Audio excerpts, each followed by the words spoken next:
Plan Nacional de Desarrollo en Colombia.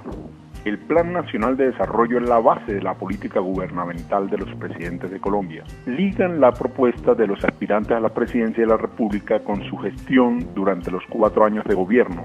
Para ello, la Constitución y la ley han ordenado la práctica de la planeación en Colombia. En tal sentido, la base del plan del presidente electo son las propuestas de campaña presentadas ante la Registraduría Nacional del Estado Civil en el momento de su inscripción como candidato, conocidas como el programa de gobierno. Adicionalmente, dicho marco legal también vincula la participación de los diversos sectores de la sociedad civil por medio del Consejo Nacional de Planeación para la elaboración del mismo. De esta manera, el Plan Nacional de Desarrollo es el instrumento legal por medio del cual se dan a conocer los objetivos del gobierno del presidente de Colombia y su gestión, y además permite evaluar sus resultados posteriores. Hablemos un poquito de la historia del Plan Nacional de Desarrollo, diciendo que fue establecido en Colombia a comienzos de los años 50 en el gobierno de Mariano Ospina Pérez, con el apoyo de una misión del Banco Mundial. En 1968 recibió un impulso con la creación del Departamento Nacional de Planeación, el DNP. Por otro lado, la Constitución de Colombia de 1991, con Gaviria, en su artículo 339, título 12, del régimen económico y de Hacienda Pública, capítulo 2, los planes de desarrollo, señala que habrá un Plan Nacional de Desarrollo conformado por una parte general y un plan de inversiones de las entidades públicas de orden nacional. En la parte general se señalarán los propósitos y objetivos nacionales de largo plazo, las metas y las prioridades de las acciones estatales a mediano plazo y las estrategias y orientaciones generales de la política económica, social y ambiental que serán adoptadas por el gobierno de turno. También dice que el plan de inversiones públicas contendrá los presupuestos plurianuales de los principales programas y proyectos de inversión pública nacional y la especificación de los recursos financieros requeridos para su ejecución. Las entidades territoriales elaborarán y adoptarán de manera concertada entre ellas y el gobierno nacional planes de desarrollo, con el objeto de asegurar el uso eficiente de sus recursos y el desempeño adecuado de las funciones que les haya sido asignadas por la Constitución y la ley. Los planes territoriales están conformados por una parte estratégica y un plan de inversiones de mediano y corto plazo según el artículo 339 de la Constitución Política de 1991. Este artículo constitucional fue reglamentado en la Ley 152 de 1994, también del gobierno de Gaviria, por lo cual se estableció la Ley Orgánica del Plan de Desarrollo. Esta ley extiende la práctica de la planeación a los demás entes territoriales. Así se puede hablar de plan territorial de desarrollo, que puede ser local, correspondiente a las localidades de Bogotá, municipios distritales o departamentales. Y el Plan Nacional de Desarrollo, que a la presente o en la actualidad es el nombre con que se conocen a los gobiernos de los distintos presidentes.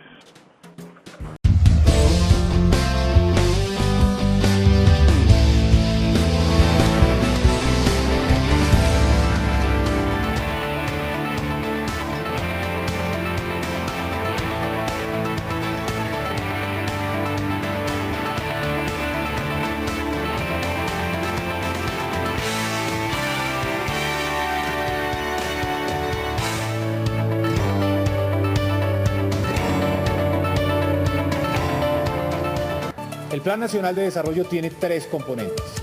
Las bases, que precisamente elaboran esa visión, que le muestran al país una carta de navegación, que le muestran al país con qué criterio, con qué objetivos, con qué metas va a trabajar el gobierno en los próximos 4 años.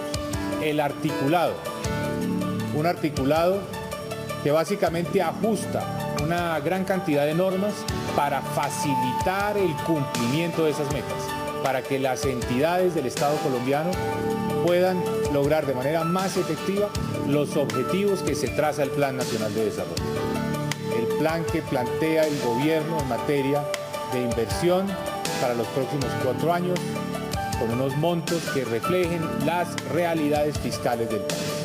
En todos y cada uno de los sectores se plantean reformas importantes. Más recursos para incentivar los avances en materia de calidad, más recursos para mejorar la infraestructura educativa y, por supuesto, las figuras jurídicas para darle más efectividad a la ejecución de esos recursos. Una profunda reforma institucional para ajustar al sector a esos nuevos desafíos. Digamos, el plan ya no fue el sinceramiento de las cifras del gobierno. Supongo yo entonces que será el presupuesto siguiente, o un ajuste al presupuesto, o una reforma tributaria, yo no sé, pero en algún momento el gobierno va a tener que sincerar sus cuentas. Eso todavía no está pasando. Lo segundo es que yo creo que el Plan Nacional de Desarrollo como tal, pues tiene 3 metas que yo comparto plenamente. Yo creo que esas son las 3 grandes prioridades de Colombia, digamos, la paz, la equidad y dentro de la equidad, digámoslo así, la educación como gran instrumento de construcción de equidad y movilidad social. Entonces, digamos, en las metas y en la visión general de qué debe priorizar Colombia, me parece que el plan acierta. Lo tercero que diría es que yo reconozco que el plan, digamos, tuvo un espacio de debate y de consulta regional muy importante, que me parece que es muy valioso. Yo supongo que Planación Nacional hizo un esfuerzo sincero, digamos, por recoger buena parte de esa discusión y de ese debate regional, y que eso debió nutrir el plan. Lo cuarto que diría es que lo que encuentro más novedoso en el plan, realmente que me gusta, que me parece pertinente, que creo que le pone metodología al plan, le pone metodología al seguimiento que debemos hacer de las metas del plan, es todo el tema del cierre de brechas regionales. Yo creo que el plan cuenta bien la historia de Colombia en el sentido de, hay 3 Colombias. Hay una Colombia urbana, desarrollada, integrada, con una economía moderna, con un capital humano súper desarrollado, con un gran potencial. Hay una economía, hay una Colombia semiurbana, con, digamos, una subutilización de sus capacidades, un poco desconectada, con problemas de infraestructura que, digamos, limitan su potencial. Y hay una tercera Colombia rural, pobre, desconectada, súper afectada por el conflicto. Y el plan se propone y lo pone con una metodología concreta, que una de las metas que tengamos como país a través de la paz, de la equidad y de la educación sea cerrar esas brechas, sea que dejemos de ser 3 Colombias y nos propongamos ser una sola. No dice cuándo lo vamos a lograr, pero bueno, digamos, yo creo que como enfoque metodológico es el acertado. Yo creo que es bueno poner a pensar, a ejecutar y a evaluar su inversión al gobierno nacional en función de cerrar las brechas territoriales y las brechas sociales que tiene Colombia. Eso me parece lo mejor del plan. Por último, diría que lo que me parece lo peor del plan es que uno coge, decía el ministro en la nota que mostraste, el ministro de Hacienda, este plan tiene 3 partes, ¿no? Las bases regionales, un documento de 800 páginas, no por mucho escribir el plan es más bueno, de pronto si hubiera sido más corto y más sucinto sería mejor, pero las bases del plan, los objetivos, los temas, la poesía. Luego el articulado, 200 artículos concretos donde dicen cómo van a hacer todo lo que las bases dicen que van a hacer. Y luego el plan plurianual de inversión. Ahí es donde me preocupa, ahí me preocupa la desarticulación, porque estos son como las 3 Colombias, son 3 cosas completamente desarticuladas. El plan plurianual de inversiones está basado en unas cuentas a ley. Las bases del plan son una poesía maravillosa sobre las 3 Colombias, cómo integrarlas, etc. Y el plan, el articulado, yo quedé un poco aterrado hoy que lo leí con mucho detalle, porque el articulado parece un plan de negocios. O sea, de los 200 artículos, por lo menos 50 son un cheque para crearle un negocio a un privado, de algo. Entonces la pregunta que yo le voy a hacer, digamos, todas estas semanas en la discusión del plan a las entidades es, ¿a quién le están creando negocios y por qué? ¿Por qué le están creando? Porque son un cheque. O sea, el primer artículo, es un poco desafortunado que el primer artículo del gran plan que va a cerrar las brechas, la paz, la equidad, la educación, etcétera, el primer artículo del plan de desarrollo de la paz y la equidad y la educación es crear una cuenta única de facturas electrónicas para que la maneje un privado. Yo me pregunto eso como, digamos, ¿cuál es la conexión? No tiene ninguna conexión con las bases. En ninguna parte de las bases dice por qué se justifica cada artículo, porque hay montos que suben. No, el gobierno nacional dejará invertir el 30% en APPs, en alianzas público-privadas, y pasará dejará invertir el 20% y pasará a invertir el 30%. ¿Por qué? ¿Y por qué en unos temas sí y otros no? Entonces me preocupa eso, digamos. Yo encuentro que la metodología de cerrar las brechas regionales es lo más interesante de este plan, pero no veo eso reflejado ni en el articulado ni en el plan plurianual de inversión. La quinta parte del articulado del plan de desarrollo, del articulado,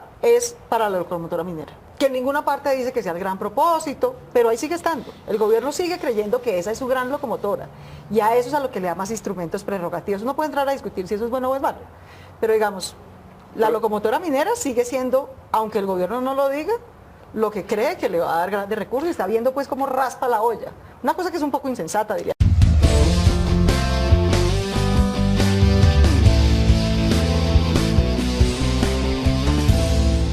Yo diría diría que como 4 cosas gruesas en esta primera opinión. Primero es que el plan empieza mal, empieza bien mal, porque ya se mencionó, tienen que recortarle 90 billones de pesos al plan, porque estaba desfinanciado, porque recordémosle esto a nuestros televidentes, ha empezado una crisis económica grave en Colombia, o sea, no es de menor cuantía lo que ha empezado. Esta tarde miramos con un decano en la Facultad de Economía y no son creíbles las cifras macroeconómicas, las cifras de crecimiento, de devaluación, de exportaciones no son creíbles. Ese es un plan que con su recorte está inflado en sus cuentas macroeconómicas y no se va a poder cumplir. La locomotora minera es una carga brutal de neoliberalismo y ojo, lo de la prosperidad y lo de la equidad son cuentos, porque no es eso lo que se viene en los próximos años. En particular en equidad están golpeando a la gente, por ejemplo, con mayores impuestos, mayores costos de la salud, negocios a la salud, etcétera. El dogmatismo me aterra, la soberbia me aterra, porque ni que viviéramos en Suiza. Y el otro hecho, no hay trámite por comisiones especializadas. Oh, mis colegas, a nosotros los que no somos de las terceras y cuartas nos sacan del ring y asumen que los de las terceras y cuartas, los congresistas, saben de todo, y eso no es cierto. Es obvio que la parte de salud se debería tramitar por las séptimas y lo de agro se debería tramitar por las quintas y por las primeras lo que fuera, y cada uno comisión, hasta el punto que yo voy a demandar por inconstitucional ese trámite. Yo creo que el país tiene que salir de este debate. Aquí no puede ser que el plan de desarrollo, con ese pretexto, monten como una especie de selva de los micos. Recordémonos que era un mico originalmente, un mico legislativo, era que no hubiera unidad de materia en un artículo dentro de una ley. Bueno, ¿y aquí cuál la hay? Ahora, si entramos a los detalles, de entrada les digo que hay un artículo, uno solito, pero debería ser una ley entera, que autoriza a despachar tropas colombianas a que actúen al servicio de la OTAN en escenarios de guerra de Estados Unidos y de las potencias europeas. Por favor, ¿eso metido en un plan de desarrollo a las escondidas? El plan de desarrollo en Colombia es seguir haciendo lo mismo que se viene haciendo desde hace 20 años, desde el gobierno de César Gaviria Trujillo, y eso que se viene haciendo se llama seguir impulsando la globalización neoliberal o del libre comercio. ¿Qué es lo que se viene haciendo? Le hemos dado distintos nombres. Cuando empezó en el gobierno de César Gaviria se habló de la apertura, después se habló de las privatizaciones, hoy se habla más del libre comercio, en algún momento se habló de la globalización, también lo hemos llamado el consenso de Washington, las recetas del Fondo Monetario Internacional, tiene muchos nombres, pero finalmente es el mismo paquete, que se viene desarrollando en un proceso. Pongo un caso, las privatizaciones. Empiezan desde la década del 90, sin embargo ese proceso no ha concluido. Ahí está en este momento el presidente Santos proponiendo profundizar la privatización de Ecopetrol. La privatización de la universidad pública empieza de manera muy clara desde la ley 30 del 92. Bueno, lo que venimos haciendo o lo que se viene haciendo, un tren o los trenes van a donde va la carrilera, no donde quiera el maquinista. Después de que un tren arranca a caminar, llega a dónde? A donde va la carrilera. Si la carrilera es una buena carrilera, el tren llegará a un buen puerto. Si la carrilera es una carrilera que lleva a un abismo, el tren caerá por el abismo, casi sin importar si el maquinista es bueno, regular o malo.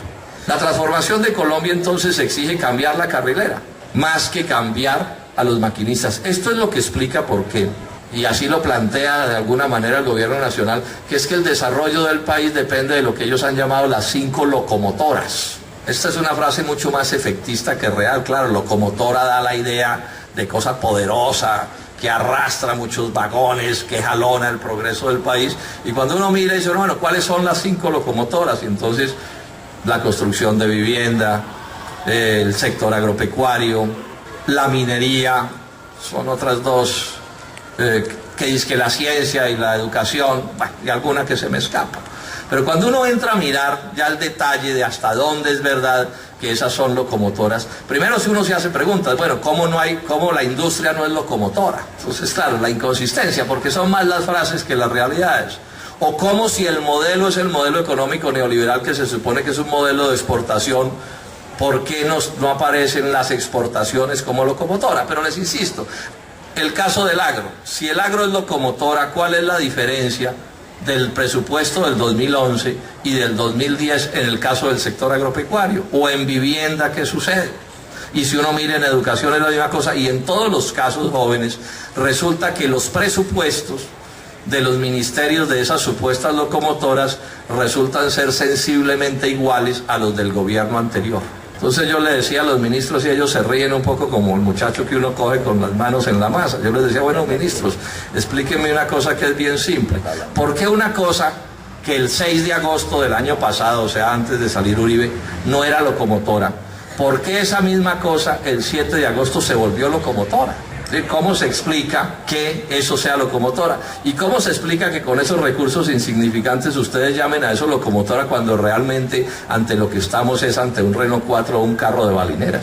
La única cosa que podría llamarse locomotora en gracia de discusión, porque jalona, porque tiene un poder de alguna manera especial en este cuento de las 5 locomotoras, resulta ser la minería. Pero cuando uno mira la minería, entonces si se trata de usar figuras, yo digo que no es una locomotora sino una planadora, ¿cierto? Porque lo que está funcionando, como se está montando la minería en Colombia, es de una manera tal que termina generando una serie de problemas y de perversiones que más que funcionar como locomotora, repito, resulta es funcionando como aplanador. Esa es en cierto sentido la única cosa que está creciendo realmente dentro del aparato productivo nacional. Si ustedes miran, hoy está en la prensa la información, algo así como el 80% de la inversión extranjera va a minería. Ahora, ¿cuál es el problema con la minería como estructura central del desarrollo de un país? La primera y más grave a mi juicio es esta, es que en Colombia no aparece la minería como un sector económico que respalde el desarrollo industrial y agropecuario, que tienen que ser las dos bases fundamentales del desarrollo de un país como el nuestro, sino que la minería aparece sustituyendo a esos otros renglones de la economía. Es más, por aquello de la enfermedad holandesa y la revaluación que tiende a generar, la minería termina destruyendo la producción industrial y agropecuaria por el tipo de manejo que se le da en Colombia. Eso es lo que está sucediendo, eso es lo que nos están ofreciendo.